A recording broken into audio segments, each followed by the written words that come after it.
Thanks very much, Lindsay, Sumesh. I think what he means by legend is old.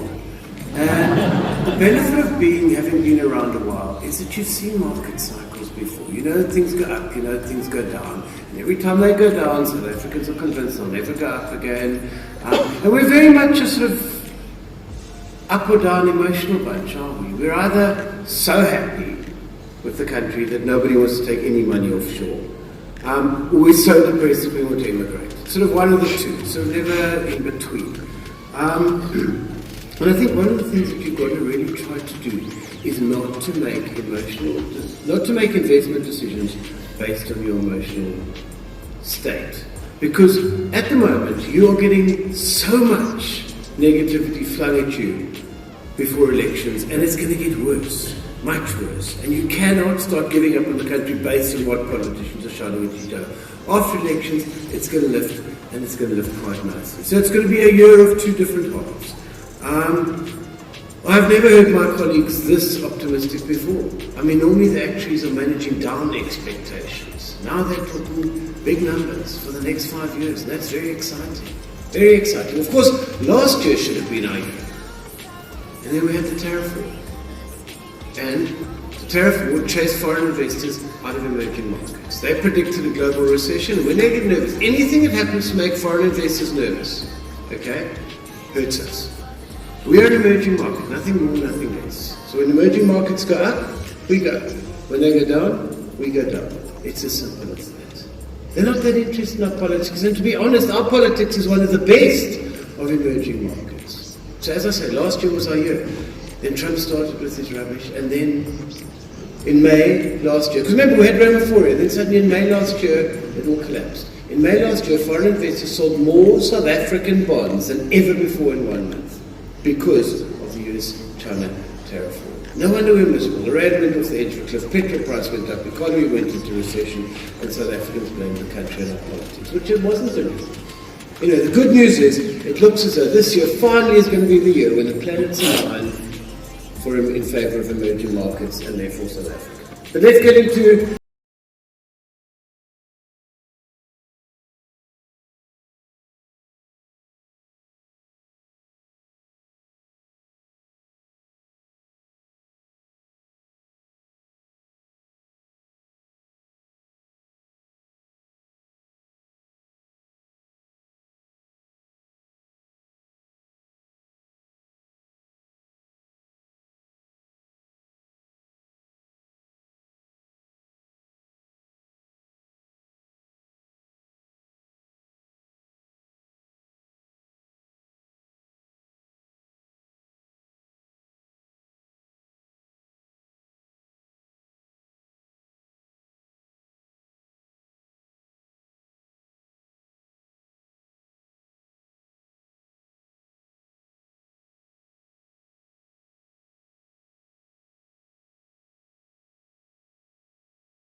The reason that we can be confident is because the world is slowing, but it's still growing. It's not going to go into a global recession. And that is good for emerging markets. There's going to be weakness in Europe, weakness in Japan.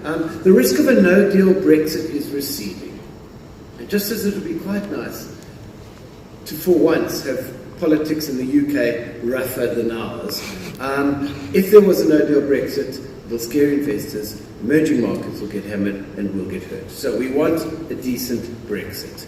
The reason it's receding, very simply, even though it's 3 weeks away, is because if there's one thing the British Parliament can agree on, it's that they don't want a hard Brexit.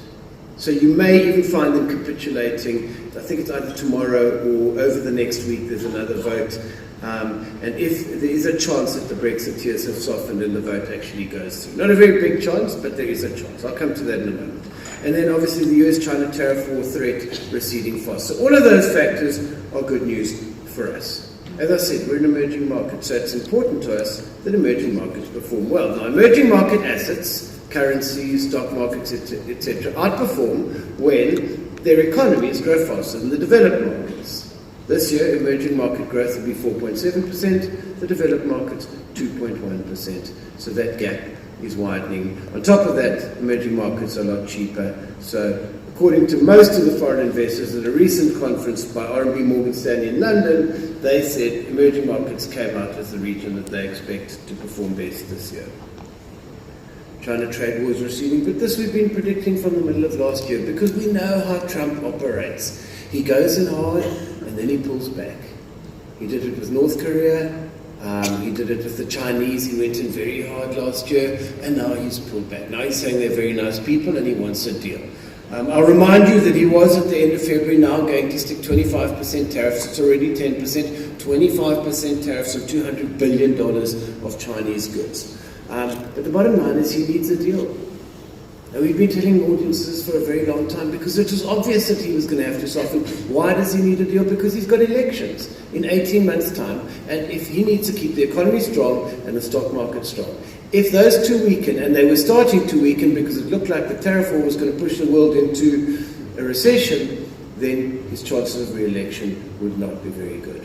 So, apparently they've got agreement on most issues, which is good news. China's going to buy a lot more semiconductors and a hell of a lot more soybeans. All of that very positive for emerging markets, including South Africa. This was the reason that we didn't have our party last year.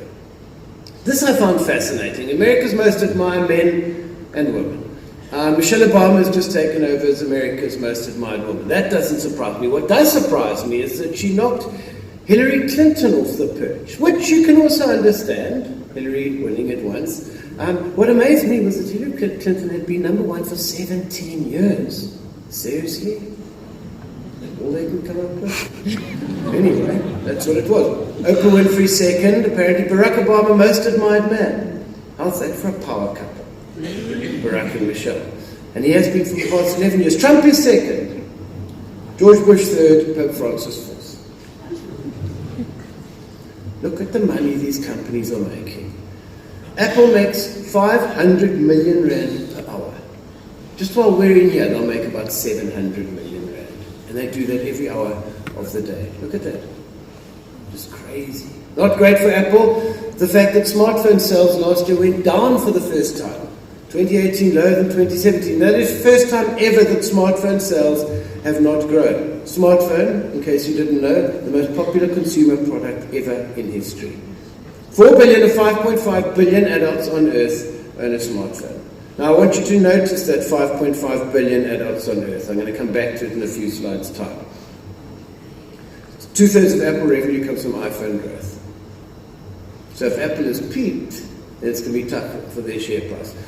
Those of you that have got an iPhone will know that every time you turn on your phone, there you have Google as the default search engine. Just be aware that Google paid Apple 132 billion rand last year just to be the default search engine, and that number's going up to 171 billion rand this year. Nice money if you can get it. 23% of Apple's business. Amazon, 25 years old, started in 1994, same age as New South Africa, started as an online bookstore. When it started, people said they didn't think it was going to work because the world wasn't ready for online shopping yet. Well, it's the biggest company in the world today, bigger than all of the US brick and mortar retailers combined. It's quite quite something, isn't it?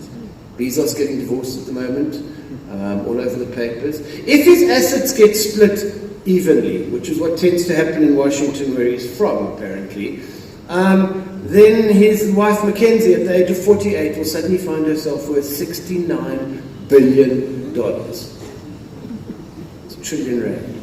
$69 billion, making her instantly the world's wealthiest woman. Digitally, we're behind, but we're getting there. Our online spending has tripled over the last 5 years. From 2013 to now, we've gone from 5.7 to 18 billion. So we're improving. 19% of UK retail happens online. Germany 17, France 14, US 10, Australia 7. We're 1.8%. So you can see massive potential still to get South Africa more online. One area where we are quite online, apparently, which I'm going to come to in a moment. This shows you all the different technologies and how long it took each of them to get their 50 millionth client. Okay? So you can see top left. It took airlines 68 years to get 50 million clients. Quite a while. Cars 62 years, credit cards 28 years, TV 22 years, computers 14 years to get their 50 millionth client.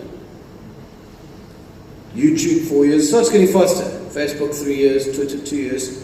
And I don't know what it says about the world, but it does say something about the world we live in, that it took only 19 days for Pornhub to get their 50 millionth client.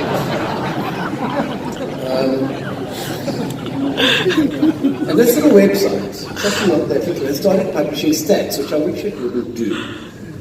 They say that they're 10 years old and they had 24.7 billion visitors in 2017. Now, I'll remind you that there are only 5.5 billion adults on the planet. Okay? They have 50,000 searches per minute, 800 per second. They have as many searches per second as McDonald's flips burgers across the world.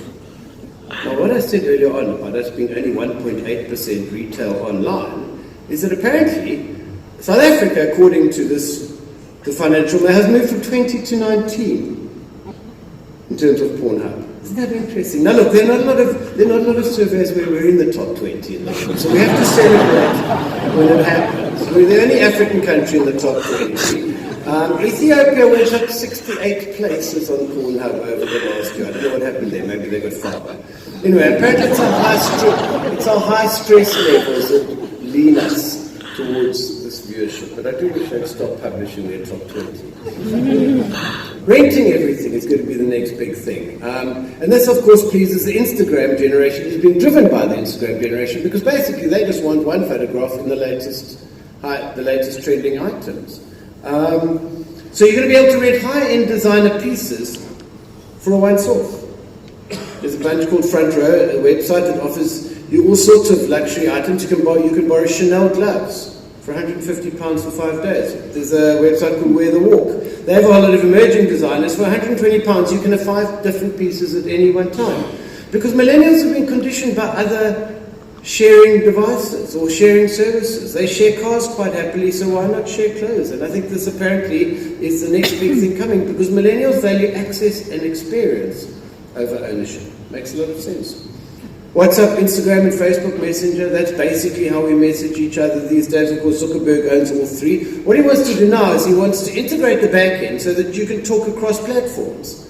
So if you're on WhatsApp, you can message someone on Facebook Messenger, whereas at the moment, WhatsApp can only message WhatsApp.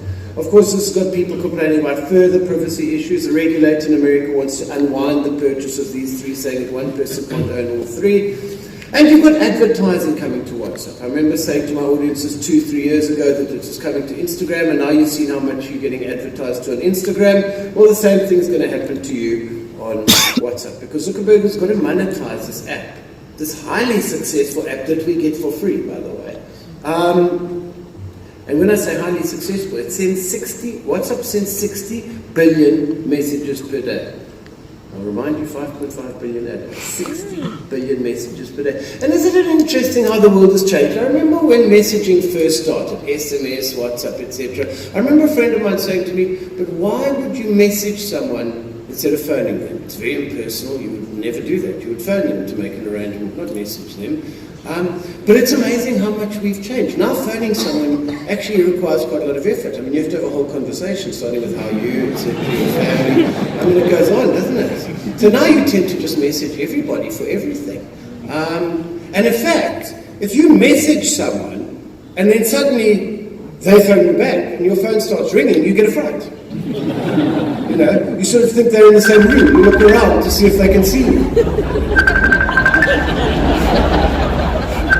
So we've become used to messaging. Have the bots taken over Twitter? 60% of Twitter Hot Topics content is generated by bots or foreign agents. That's people sitting in China or Russia in a big warehouse pushing an agenda.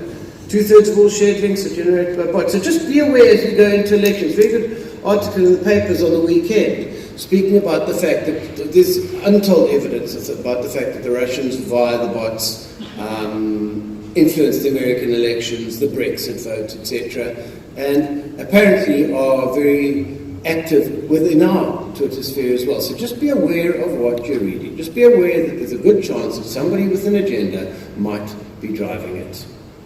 And that does worry me slightly. I mean, if the Russians really can skew the American elections and the Brexit vote, then they can do us before breakfast. And they've got an agenda. They want that nuclear deal. They prefer the previous regime. The current regime is closer to China. Russia's found themselves very much left out. The previous regime was pro-Russia, anti-China. So, they do have an incentive. And then we had the Facebook 10-year challenge. Basically what happened there was that everybody managed to find an old picture of themselves that didn't look great, and then they found a picture of themselves today and filtered the hell out of it until it looked good, okay, and stuck it up. Some people use it to highlight a conservation initiative, so this was to show us that there are not going to be lions around in 10 years' time if we carry on at the current pace of killing them. And some people use it just to be mean. And then, of course, the winner, Bruce Jenner's remarkable transformation. Isn't that incredible? And I mean, that's real. There he is on the cover of Vanity Fair after the transformation. It's amazing what you can do in 10 years. European growth effectively stalled. Growth forecasts down in Europe. As I said, you're going to see Europe and Japan slowing.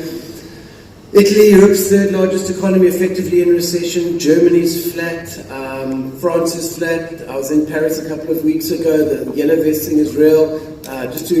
Every car in France has in the boot a yellow vest. The logic being that if your car breaks down, you put on your yellow vest and then you don't get knocked over. That's the logic. Anyway, a few months ago, about 5-6 months ago, Macron came with an eco-tax. The people didn't like it. He put it on fuel. The people didn't like it, so they started rioting. Okay, but now they've gotten to the point where I think it's actually become quite recreational on weekends, and they've been doing it every Saturday and every Sunday for the last 5 months. It's destroying their tourism. They go through the main streets of the biggest cities in France, burning cars. 10 to 15 cars a weekend. The whole city in Paris grinds to a halt because of these strikes, smashing those huge windows, a lot of them boarded up along the Champs-Élysées, and just destroying their tourism and destroying their economy. Not good. Spain, their third elections in 4 years. So the good news about that is the European Central Bank is going to be more cautious. They should come with stimulus, and that is good for emerging markets. And as I said, anything that's good for emerging markets, we'll take. But I think you're starting to get a picture, looking at America, looking at Britain with Brexit, and now looking at Europe, that politics around the world is in a mess. And I think often South Africans think it's just here where politics is weird. It's weird all over the world at the moment. The good news is that we've gone through the bottom, and we now are heading in the right direction. That's the good news. So Brexit, just to touch on it, I'm not going to tell you a hell of a lot about Brexit. There's not a lot I can tell you. All we know is that it's been going on for 2.5 years, and they're still arguing. We also know that it's meant to happen on the 29th of March, which is in about 3 weeks' time. Most likely be extended, although everyone's irritated about that, because it doesn't look as though she's going to be able to achieve anything more. The risk of a hard Brexit proceeding, as I said, they don't want that. There is a chance that it goes through in a vote over the next week, although that is quite small. Jeremy Corbyn came out last week saying that Labour will back her Brexit, then Labour will back it and it will go through. But the reason why extending it won't help is because the Europeans aren't going to give them a soft deal. Why the Europeans aren't going to give them a soft deal? Because the Europeans can't give them a soft deal, even if they wanted to. That's why she hasn't been able to get what she wants. Because if the Europeans allow Britain to exit the European Union, keep the same trade deals that they had previously, but they don't have to listen to Brussels and they don't have to take migrants, and every one of those European countries has got a right-wing party that's going to want to do their own version of Brexit. And then you're going to get calls for Grexit, to Portugal, Italy, etc. And it's going to go on and on for ages. So they have to make it uncomfortable, and that's what's going on at the moment, and it is uncomfortable. I found this quite interesting. I don't know how many of you are familiar with a program in Britain called Love Island. Now, what Love Island essentially is, it's one of those silly reality TV programs where they take a whole lot of beautiful people, stick them on an island, and then film them doing whatever beautiful people do on an island. Okay. Anyway, and I found some research done by an economic consultancy business called Frontier Economics, and they worked out that the average Oxford or Cambridge undergrad stands to make over their lifetime £815,000 by virtue of the fact that they went to Cambridge or Oxford. Okay, it's not bad, 15 million rand for going to Cambridge or Oxford, okay? But then they went on to say that the average Love Island contestant, not winner, contestant, stands to make £1.1 million. Oh dear. And obviously the school leavers have worked this out too. Because 85,000 school leavers last year applied to go into Love Island, and only 37,000 applied to Oxford or Cambridge combined. And I think it's different people applying to Oxford and Cambridge and Love Island. So according to research, 8 weeks as a contestant on Love Island will net you more money over the course of your life than 3 years at Oxford or Cambridge University. Isn't that lovely? And I don't know what that says about Britain, but it does say something too. China's slowing but growing. You saw the Chinese coming out today saying that they expect hard times ahead, that they're going to target 6 to 6.5% growth. The world getting quite worried because that's the lowest growth we've seen from the Chinese for a long time. The good news is that they did come with tax cuts, $300 billion of tax cuts to stimulate the economy, and that will be good for us as well. Obviously the end of the US tariff war, which should end in the next 2 weeks to a month, will help a lot as well. I found this interesting. Chinese internet users are over 800 million people online. To put that into perspective, that is more than the combined populations, not the combined online populations, the combined populations of America, Mexico, Russia, and Japan. China has more online people than all of those populations put together. So you can see the potential for Naspers' WeChat and all online businesses in China. Chinese investment in America down 84%. Apparently the Chinese aren't very happy with the way Trump treats them. Okay, back to us. Where are we? President Ramaphosa recently, in a speech, referred to the Zuma years as 9 lost years. Zuma immediately tweeted back because he now tweets that that was unfair. But it wasn't 9 lost years. Much good was achieved. Well, I'm afraid not much good was achieved, and the research has now been done. Apparently our economy would have been 30% bigger had it not been for the Zuma years. We would have had 2.5 million more jobs. Okay, and if you assume that for each job 3 or 4 people benefit, that's another 10 million people in this country that would have had food in their stomach than we have at the moment. Government would have had R1 trillion more tax revenue. Okay, and I'm about to teach you what $1 trillion is. Okay, because aside from the actuaries, I don't really understand what $1 trillion. I know what $1 million. I think we can all feel $1 million. You sort of know how much your house is worth, so you know what $1 million can buy. But then suddenly $1 billion, you know it's more, but you don't know how much more. And then comes $1 trillion, and I get a bit lost. So we would have had R1 trillion more tax revenue. Okay, so let me quickly teach you what the difference between $1 million and $1 billion and $1 trillion is. 1 million seconds is 12 days.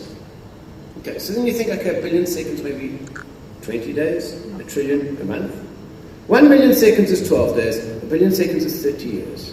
So when you hear that $1 billion has been stolen, just realize it's a lot of millions, okay? 1 trillion seconds is 30,000 years.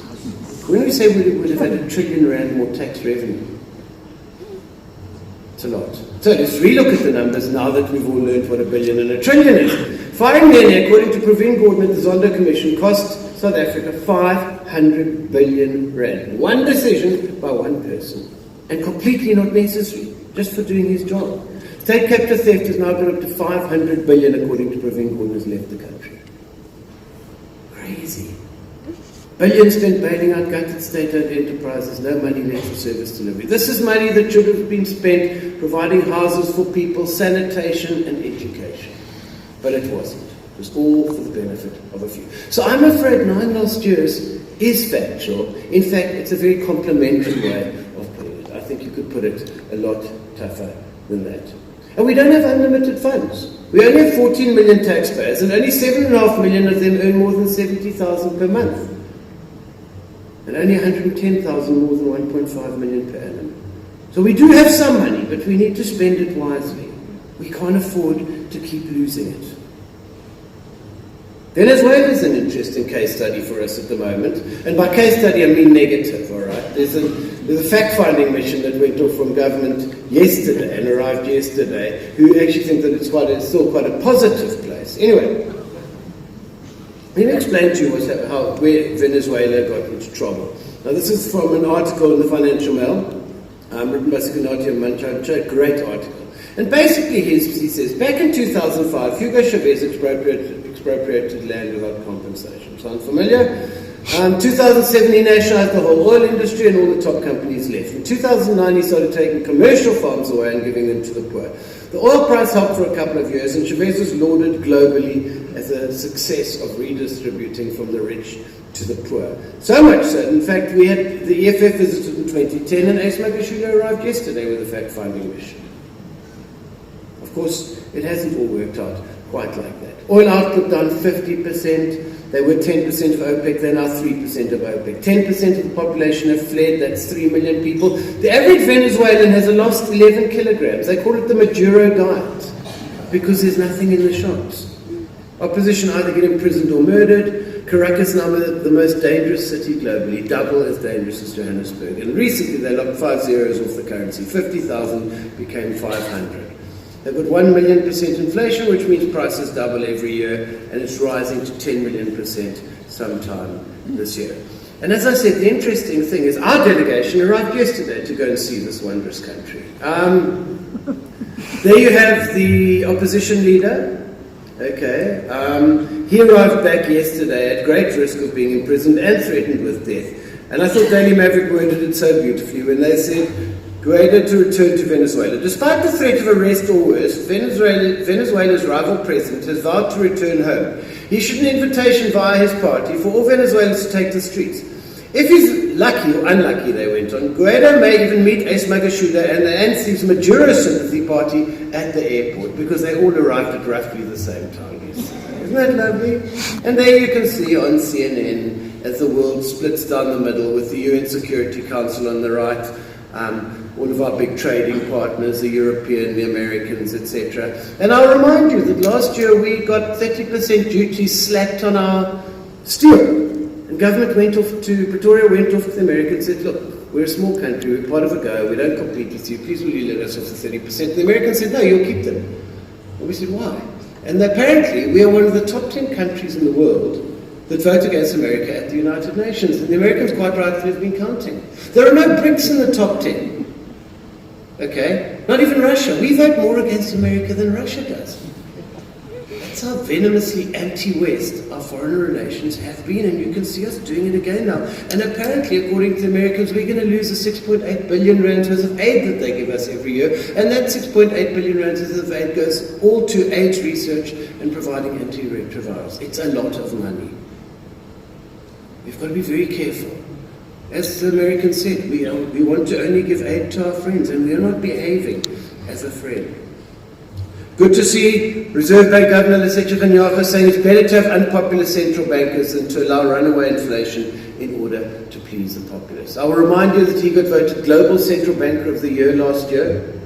It's quite something. By all the other central bankers, over 400 of them, they vote.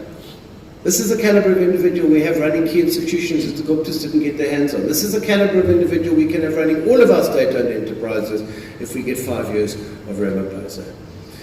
Tito Mboweni is certainly being very outspoken, but it's refreshing to have honesty. He said recently, our money has been stolen and wasted, our state has been mismanaged, the economy is in dire straits, and it isn't growing. So if you want more state intervention, or social spending, or a massive civil service, tell me where we get the money from. Another VAT increase, begging from the IMF. All state-owned enterprises should be reconfigured. No more holy cows. If SAA can't be saved, it must be closed down. Cabinet should be cut to 20 ministers. Great. At least we're getting honesty out of government, because for many years we've been lied to. A lot of talk that Tito won't be around as finance minister after the elections. Also, by the way, after elections you're going to get the cabinet cut significantly. We've got 37 ministers, 35 deputies. That's going to get cut right down to between 20 and 25. And I hope they find space for Tito. Apparently he doesn't want the finance minister position. I hope they find space for him, because I think he can often speak and say the things that the president can't, and I think there is a space for him. But as I said, it's just so nice to have honesty. Listen to this. I mean, this is what we got told 2 years ago. Everything is fine. Thank you very much. The country, I'm going to tell the country, there will never be blood shedding again. Thank you very much. Isn't that lovely? 2 years ago, and I just saw on News 24 before I came on, and don't all look at your phone now to check, okay? That apparently Eskom have just said that there's quite a high chance of load shedding tonight up until 10 o'clock. So we'll get as far as we can in the presentation. Phil Hafaji, one of the country's top journalists, said recently, and I think she summed it up very nicely, she said, I don't know about you, but after the State of the Nation address, I felt hopeful about our beloved country, and I did too. I was sitting at home, and the president looked like a statesman, and the weather was great, and it was a beautiful occasion. The EFF even sat down. I'll remind you that a year or two ago, that was a battlefield. I mean, there was barbed wire the whole way around Parliament. You had an army of white vest bouncers waiting to lay into the various political parties. It was a very unpleasant environment. That's all changed. She said, we're in an era of truth, where daily there are 3 commissions running concurrently, exposing what happened during the decade of plunder and theft. Reform is in the air everywhere, and I agree with her. She's right. But then she goes on to say, and she's also quite right, but 3 days later the blackouts arrived, and the national atmosphere turned from tentative hope to dark despair and anger. It feels like things fall apart. I drove home to Joburg's wet and dark streets the other night, and it felt like the end of days again. Massive psychological impact the blackouts have, not to mention the economic impact. I like what this person tweeted. He said, the nice thing about Joburg weather right now is that you can see electricity in the sky, but you can't have it in your house. It's quite cool in a medieval sort of way. You can pretend you're living in a castle. The Kanyamyanda editor of our top financial daily, the Business Day, said recently, he said, Eskom is the company that provides 95% of the country's energy. Literally, if it doesn't work, nothing else works. And he's right. I don't know about you, but certainly when I got load shedded, nothing worked. My phone stopped working. Vodacom seemed to go down. And then, of course, if my Wi-Fi was down, and if that's not working, then a whole lot of stuff in your house doesn't work. Moody's, of course, watching all this very closely. Eskom is the big negative. They want a credible turnaround plan. They're going to allow us to provide the conditional support which we're giving so the thing doesn't fall over, but they're insisting on seeing the reorganization. For so long we've been talking about this reorganization and it never happens. This year it's going to happen. Otherwise we're going to get downgraded. The good news is that Moody's are coming out with their judgment again at the end of March, and it looks like we're going to survive being downgraded to junk. They may lower our outlook, the expectation to negative, but it looks like they're not going to take us down to junk. Don't get too negative. Brazil are 2 levels below junk.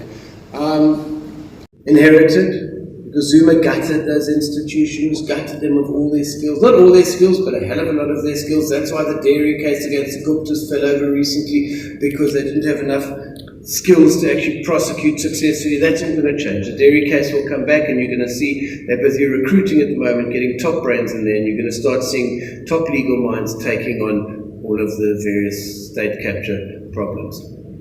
Mining was another industry where, under the previous regime, we actually got to the point where the mining industry could not speak to the minister because the minister was behaving so badly. Very much changed. Roger Baxter, CEO of the Minerals Council, saying recently that the work done by the President and the Minister to create more certainty is very welcome. He said, we have met more with governments in the last few months than the last 5 years on many of the issues affecting growth and investment.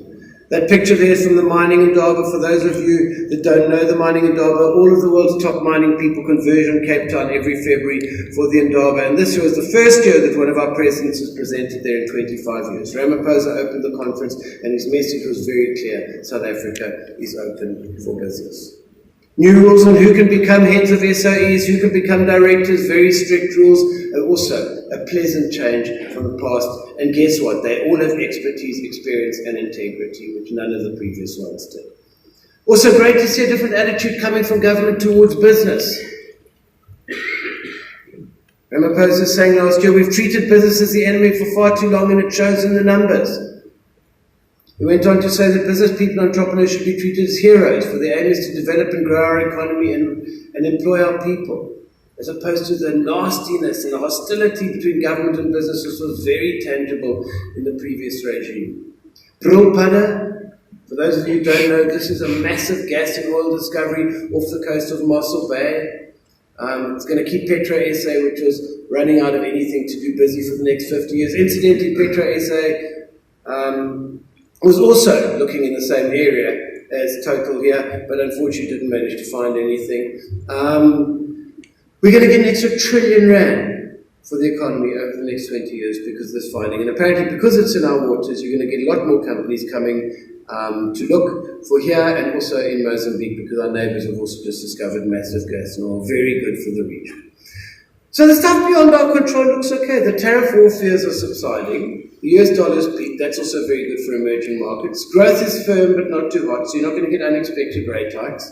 And investors will return to economic fundamentals, all of which is very good news for emerging markets. And we're looking relatively good. Mexico and Brazil, huge political upheaval. Russia, Venezuela, Argentina, all disastrous. And our rand is cheap, our bonds are cheap, our stock markets are undervalued. So into our 18th week of net inflows. They're on their way, they're coming. In January, $31 billion of net capital inflows flowed into emerging markets, and we took $16.4 billion of that. India the second at 30. So you can see they're coming, and they're coming for us, as I said, because we're looking one of the best.